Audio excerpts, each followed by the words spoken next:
ready? It's the Roundtable with me, Robert Bannon. Well, welcome to the Roundtable, everybody. My name is Robert Bannon. You're listening to us on the Broadway Podcast Network, or over here on Broadway World, or on YouTube or social media. And I'm excited to have you all here. James, welcome to the show. Thank you so much. I have to ask you a question. Did I hear you do an interview with Erica Campbell at some point? I Was did, that? James. Yeah, I love that. I love her music. I don't I'm not an expert, but I heard that podcast and I thought it was really great that you reached out to her, and her voice is just so amazing. Thank you. Well, we make no sense over here because we do a lot of Broadway and we do a lot of gospel and we do a lot of movies. And I'm just happy to talk to people who do art and artists. And Erica was one of our first gospel. Look, James, you're full of surprises. Well, I love music, and so I have a lot of connections to people who are singers and performers and Broadway people. So somehow I trickled into that podcast. Well, I'm so excited then that you're here. That means a lot to me. And you can send your friends to my show anytime. Just send them right Okay. on over. You know what? I'm going to. I know somebody that you should talk to, actually. I'm in. Let me know. I'm in, James. Well, speaking of friends, your Shatter Belt, which is coming out and about, not only stars Patton Oswalt, but one of my good friends, best friend, and I know Abby Spencer pretty well myself. She's so great. What is the Yeah. show about? Well, the show is it's an anthology in the vein of Twilight Zone that explores the cracks of reality and the strange things that are happening just at the periphery of our senses. And Abigail is in episode 4. And if you're interested, start with episode 4 because you can go in any order, but I would definitely start with hers. Wait, you can start in any order? Yeah, yeah. Start with episode 4. Well, where did you come up with the idea? Firstly, where can we see it? When can we see it? How do we see it? You can see it right now. It's on Amazon and it's on Apple TV, and it's just called Shatter Belts, and you just click, and it's a couple dollars, and you can see Abigail Spencer in this incredible half-an-hour episode about a very strange restaurant where it's $3,000 for a meal, and some very interesting results start to manifest once they start eating these very strange things. I'm sold. I'm in. Amazon, Apple TV. Let's go. I'm flying back to New York this weekend. It sounds like perfect plane watching. I'm all the way in. You You got have, to do it. you have a very interesting career because you started, we all know the work that you've worked on. You did visuals for Pirates of the Caribbean.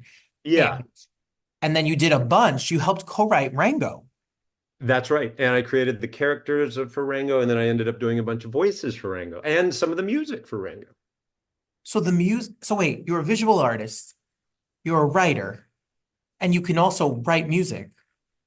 Yes, really, I'm just a director. So as a director, you kind of have to know a little bit of everything. And so those are just like little bits of pieces of what I do. Yes. That's insane. So we've all, like I told you, we've all watched it. So what was it like to take the step from going from I'm going to be the visuals for Hollywood blockbusters and work for Disney and put out, and then step into I'm going to make my first feature like Coherence, and I'm going to now move on to do a television series. Was it scary?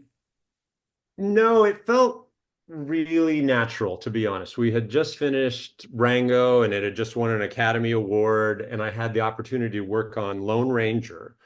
But instead, I thought, you know what? I think I'm going to just sort of get a camera and shoot a movie in my house. And we made Coherence in 5 days. And then somehow it ended up traveling around the world and becoming this weird cult favorite for people in China and Argentina and India and Russia. And now it's starting to be done as a play in all these places. I think in a year or so, we're going to go to Argentina for the opening premiere of Coherence, the play. So, you might recognize some people that are doing the play version. I don't know. Well, we could see that movie as well. Yes, Coherence is available right now on Amazon Prime and I'm sure it's on Apple or other places. You filmed that movie 5 nights, no crew, no script, 90% improvised, and you just like the actors did. And now look at it. 10 years later, I'm sure you never thought that this little film in your house was going to keep going. I didn't picture this, but I did have a feeling it was going to sort of disrupt something. While we were making it, I had I had a premonition. I was like, this is so special. This is so ridiculous, but it's working. And if you would have told me that this was going to happen, I would have been like, yeah, I could see that.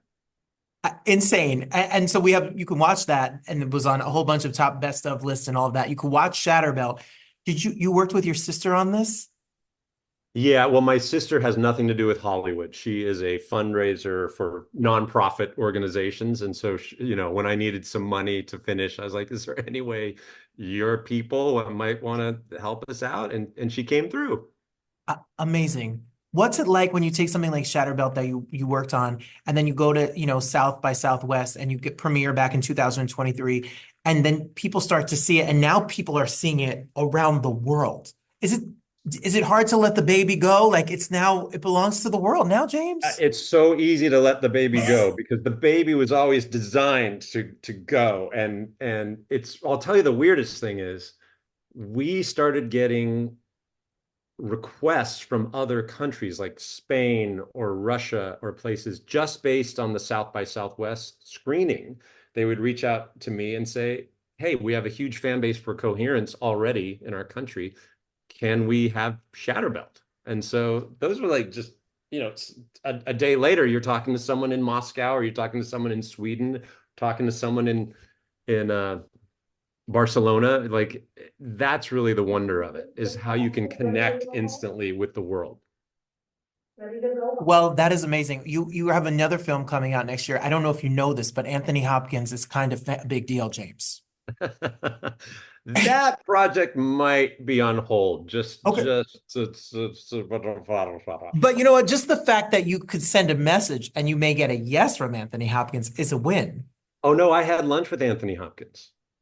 Is it He scary to have lunch with Anthony? Did he have fava beans? And did you get scared? Did you find? It was very surreal. I sat at the table and I was like, hey, this is happening. He's actually 2 feet away from me. But then he's instantly so comfortable.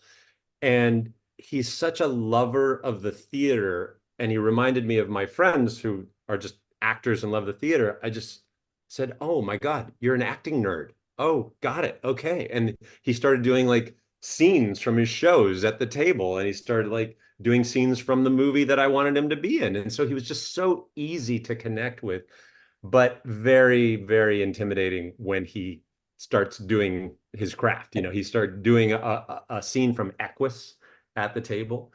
And it was so riveting. And I could feel my whole body sort of vibrating from the intensity of his eyes.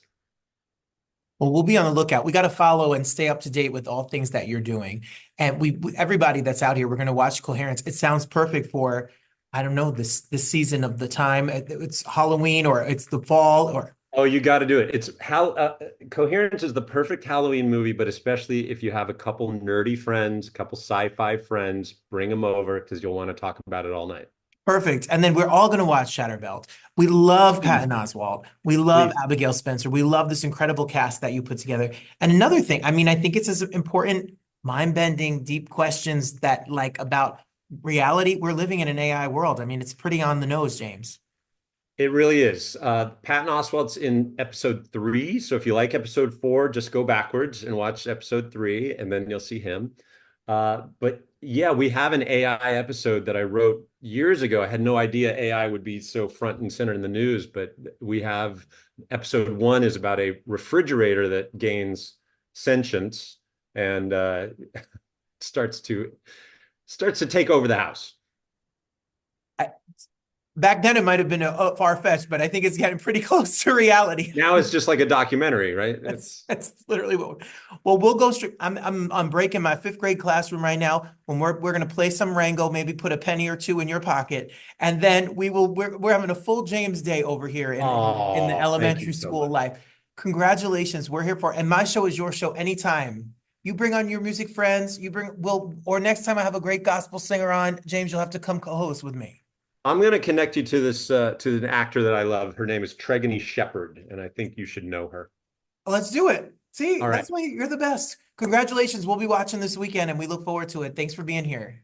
Fantastic. Thank you, Rob.